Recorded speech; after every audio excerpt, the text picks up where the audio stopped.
আসলে আপনার এই প্রশ্নটা একটু অন্যরকম করলেন। আমরা প্রতিদিনই মাদক উদ্ধার কার্যক্রম এবং মাদক কারবারিকে গ্রেপ্তার এটা আমাদের ধারাবাহিক কার্যক্রম। প্রতিদিনই আমরা করে থাকি। প্রতিদিনের ন্যায় আজকে গতকালকে থেকে আমাদের আজকে এখন পর্যন্ত আমাদের কয়েকটি সফল অভিযান আমরা পরিচালনা করেছি।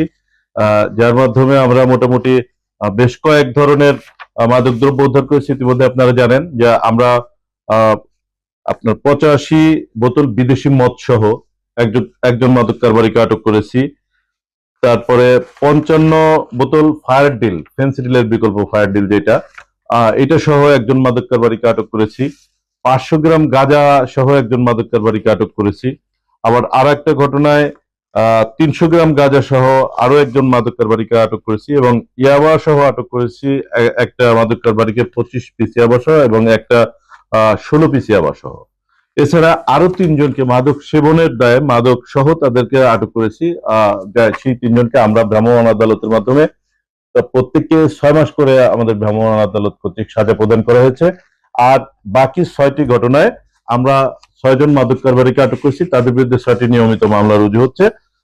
মামলা রুজু প্রক্রিয়াধীন রয়েছে। আমরা আজকে তাদেরকে এই মামলায় বিজ্ঞ আদালতে সোপর্দ করব। আপনারা জানেন যে মাদক উদ্ধারের প্রক্রিয়াটা আমাদের চলমান প্রক্রিয়া। যেহেতু মাদক দেশের যুব সমাজকে ধ্বংসের দ্বারপ্রান্তে নিয়ে যাচ্ছে, ভয়াল থাবায় আমার যুব সমাজ প্রকৃত অর্থেই ধ্বংসের দ্বারপ্রান্তে। যে কারণে আমি সমাজের প্রায় প্রতিটা এলাকায় গিয়ে গিয়ে সমাজের লোকজনকে উদ্বুদ্ধ করে থাকি, জনসচেতনতা বৃদ্ধির জন্য কাজ করে থাকি, জনগণের সহায়তা কামনা করে থাকি। এর মাধ্যমে বিভিন্ন সময়ে যে ভেরিয়েশনটা আমার কাছে কোনো সময় সংবাদ আসে কম, কোনো সময় আসে বেশি। যখন যে শ্রেণীর সংবাদ পাই, জনগণের সহায়তা এবং আমাদের নিজস্ব সোর্সিং এর মাধ্যমে আমরা যখন যে শ্রেণীর সংবাদ বা তথ্য পেয়ে থাকি, সেই তথ্য যাচাই পূর্বক আইনানুগ ব্যবস্থা গ্রহণ করে থাকি।